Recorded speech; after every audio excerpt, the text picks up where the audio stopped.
Meu irmão, depois da tua festa de ontem, minha cabeça, aliás, eu todo fiquei como que desaparafusado. Começou ele num tom bem diferente, rindo para Razumiki. E então, foi interessante, porque ontem eu os deixei no ponto mais interessante. Quem venceu? Ora, ninguém, naturalmente. Chegamos às questões eternas. Ficamos andando nas nuvens.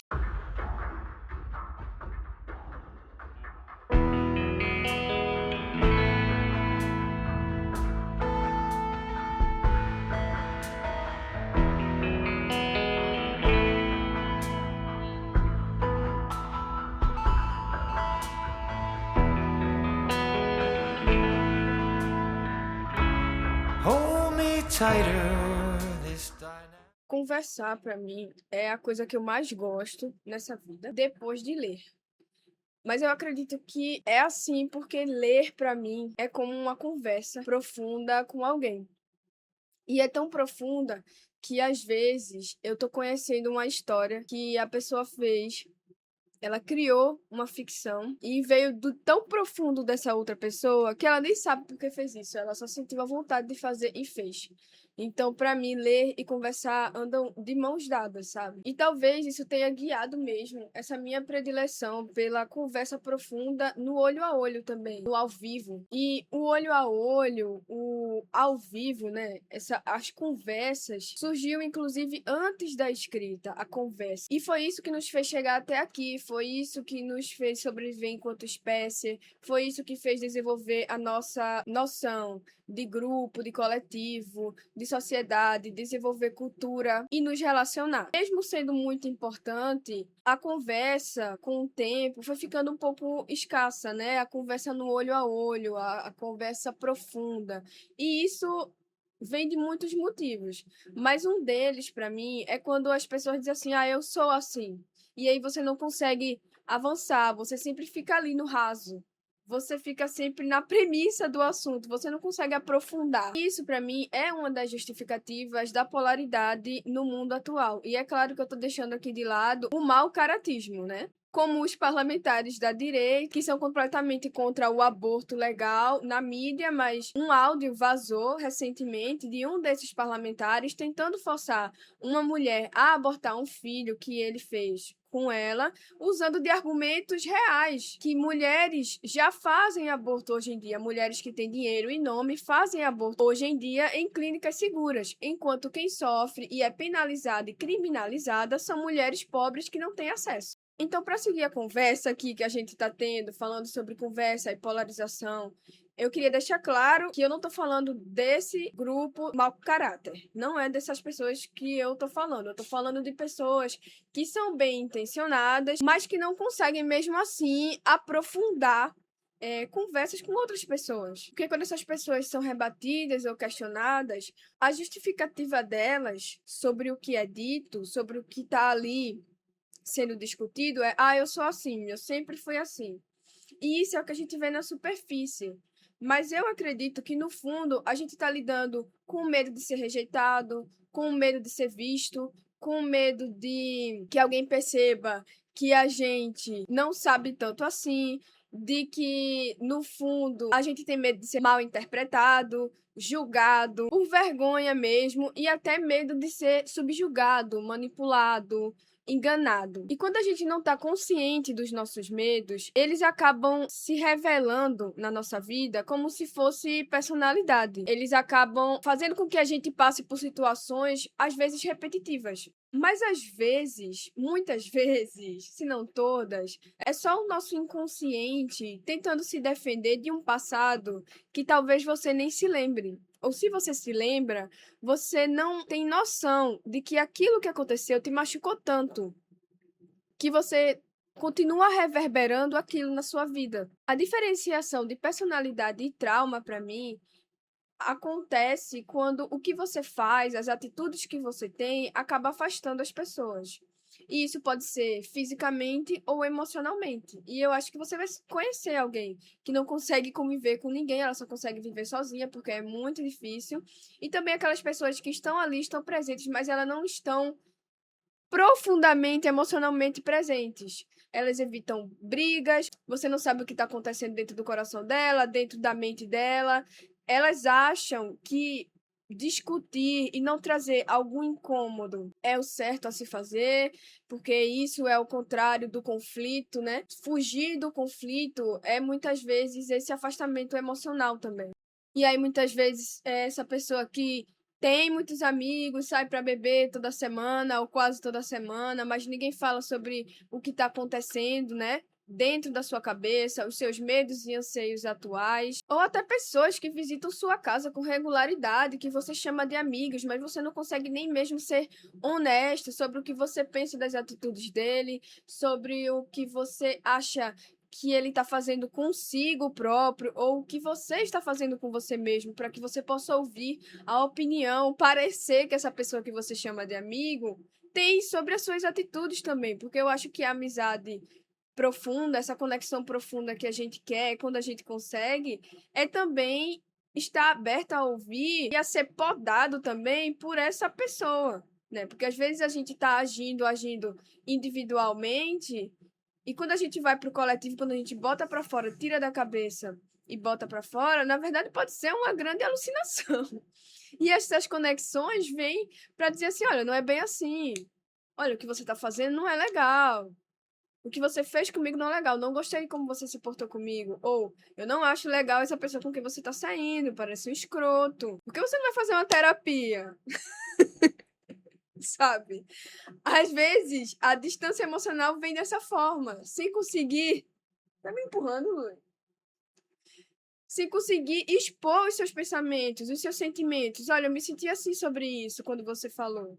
A distância, às vezes, vem dessa forma. E muitas vezes numa conversa, ela se materializa às vezes como piadas escrotas, piadas inclusive de cunho sexual. E aí já aconteceu muitas vezes de eu não rir dessas piadas escrotas ou de cunho sexual, que para mim é escrota também. E aí eu que sou a chata, eu que sou a sem graça.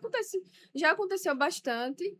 Mas assim, hoje em dia eu não ligo mais. Eu me importava mais quando eu estava dentro da mesma casa que essa pessoa. Mas é uma pena, porque a gente não consegue criar um vínculo com essa pessoa, sabe? Eu saio de perto dessa pessoa porque não é possível construir algo em conjunto. Porque uma relação, uma conexão profunda, é isso. É você conseguir ter conversas que façam com que a gente possa construir. E uma relação, ela se constrói com o tempo, com conversas, com, às vezes, conflito também. Mas que o objetivo seja chegar num ponto em comum. Às vezes se manifesta também quando a pessoa quer estar certa a todo custo. Você sente que está numa batalha, sendo que se eu entrei numa conversa com você é porque eu te vejo como ser humano, eu te respeito, tá tudo bem, sabe? E geralmente são pessoas que não respeitam a nossa fala, né, quando a gente tá falando.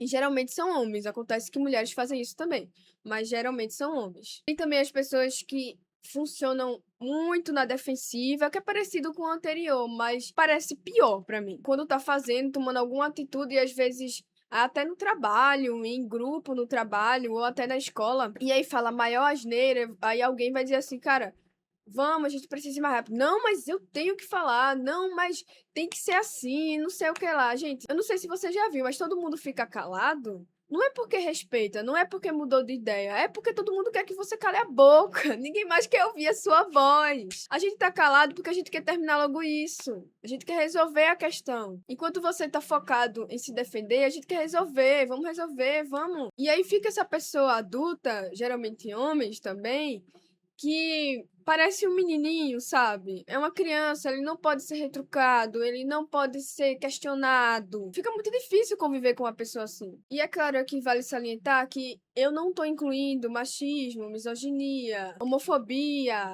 racismo. Não está incluído aqui. Pra mim, eu não consigo nem ter uma conversa com uma pessoa com essas premissas. Se ela já tem isso determinado na cabeça dela, não tem nada que se possa fazer. Então, não, isso não é liberdade de expressão. Próximo. Eu queria dizer que foram as conversas profundas que me trouxeram os melhores ganhos da minha vida, não só afetivamente, mas até profissionalmente também. Essas conversas profundas fizeram ter um bom relacionamento com as pessoas no dia a dia, não só com as pessoas de casa, mas no trabalho, pessoas com as quais eu tenho que conviver todos os dias. E eu quero deixar aqui algumas indicações de formas para poder lidar com esses traumas, que às vezes impedem a gente de ter conversas e, portanto, conexões profundas, porque a gente é ser humano, a gente precisa disso, a gente precisa conversar, a gente precisa se conectar. Deixando claro aqui que eu não sou formada em psicologia, nem nada relacionado, e nada do que eu disser aqui vai substituir uma terapia. Isso aqui é uma conversa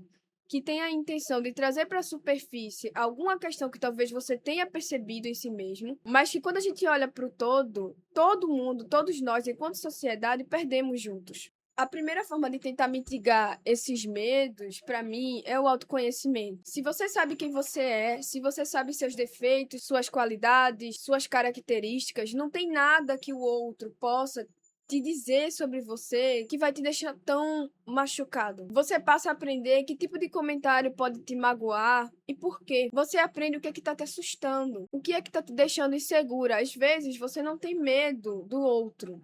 Você tem medo dos seus próprios sentimentos. Aprenda o que faz doer em você. E você vai conseguir pensar antes de reagir ou de levar para o pessoal qualquer comentário. A próxima indicação é estar presente.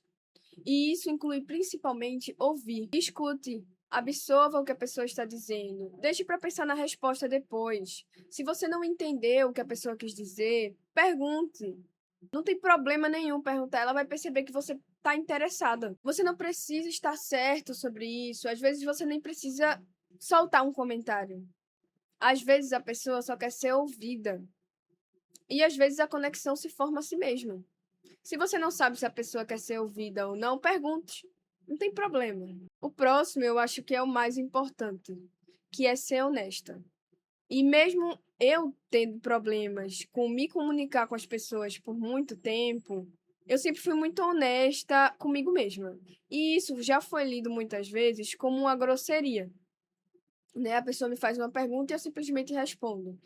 Mas eu acredito, sinceramente, que foi essa honestidade que me fez ter bons relacionamentos, não só afetivo, como profissionalmente também. As pessoas que valem a pena, as pessoas que fazem sentido estar por perto, elas não vão se importar com você sendo honesta, porque elas também vão ser. E às vezes, se você não consegue confiar em ninguém com quem você fala, talvez você mesma não seja uma pessoa confiável, porque a gente é a régua do mundo. Não tem como a gente enxergar o mundo sem passar por nós mesmas. Então, primeiro, exercite a honestidade consigo mesma. Diga que vai fazer uma coisa e faça. Diga que não vai fazer uma coisa e não faça. Escute uma conversa ou uma história sobre alguém e não passe adiante. Escreva no papel quem você é e quem você quer ser ou quem você imagina que quer ser no futuro. Tente diminuir a distância entre essas duas pessoas. Não traia. Se você trair, você vai presumir que todo mundo vai te trair. Se pergunte: eu me relacionaria com uma pessoa como eu? Seja romanticamente, ou amizade, ou profissionalmente, você se relacionaria com uma pessoa como você? Se você mente compulsivamente, por que você faz isso? Do que você está fugindo? Do que você tem medo? Se você discordar de algo que a pessoa tá falando ou conversando com você, fale. Não tem problema discordar. Você tá sendo você. Se a pessoa não gostar, fazer o quê? Não tá aqui em pauta você tentar agradar todo mundo. Não é sobre isso que a gente tá falando. Tentar agradar todo mundo também é uma forma de manipulação. O último ponto que eu quero trazer aqui é sobre estar vulnerável. E eu sei que assusta e não é sobre falar sobre os seus problemas e suas questões para todo mundo. Não é sobre isso. Muito menos sobre deixar alguém te ofender e deixar por isso mesmo. Como eu disse antes. Vai juntando as coisas, não é separado. Seja honesta. O que eu tô falando aqui é sobre se permitir sentir. Você é um ser humano, você pode lidar com isso. Você pode lidar com estar completamente presente e vulnerável, que consegue perceber sentimentos, pensamentos, ações de outras pessoas. Você pode lidar com isso. Você precisa disso. Antes de falar, sinta. Perceba seus pensamentos na sua cabeça. Como você se sente quando eles passam pela sua cabeça?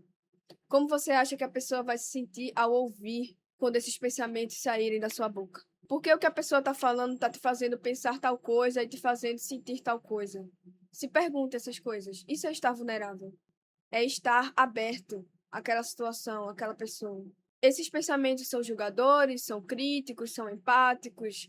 são amorosos, são confidentes, são positivos, esperançosos, como o seu corpo reage a esses pensamentos e a esses sentimentos. Perceba como esses tipos diferentes de pensamentos e sentimentos reagem em você. Se pergunte de onde eles vêm. E por último, vale dizer aqui que se você fizer tudo isso e a pessoa não está disposta também a ter uma conversa, a estar aberta, bola pra frente. Você se conecta com quem também quer se conectar com você. Você conversa com quem também quer conversar com você. Tá tudo bem, sabe? Tá tudo bem se a outra pessoa não quiser. Tá tudo bem. Você consegue lidar com isso. A gente consegue. Eu quero deixar aqui no final que a maior conexão que você tem é com você mesma. E se você não questiona a si própria, se você não questiona seus pensamentos, seus sentimentos, suas ações, você não consegue se conectar com você tão profundamente a ponto de que quando aparecer uma pessoa disposta, você vai conseguir se conectar com ela também. Se você não consegue se fazer perguntas difíceis, perguntas às vezes até desagradáveis, se você não consegue ser curiosa com relação a si mesma, como espera que alguém também seja dessa forma com você? Como espera que alguém esteja disposta ou disposto a encontrar essa pessoa que é você, você real? E se você não consegue se olhar nos olhos, com sinceridade, com honestidade, com presença e com compaixão, e não se reconhecer, como você espera reconhecer uma conexão profunda quando ela aparecer para você aqui fora, no mundo material? Curator, and I'm your animal. Feel like I'm sinking underwater. Feel like I'm going over the falls. My mind's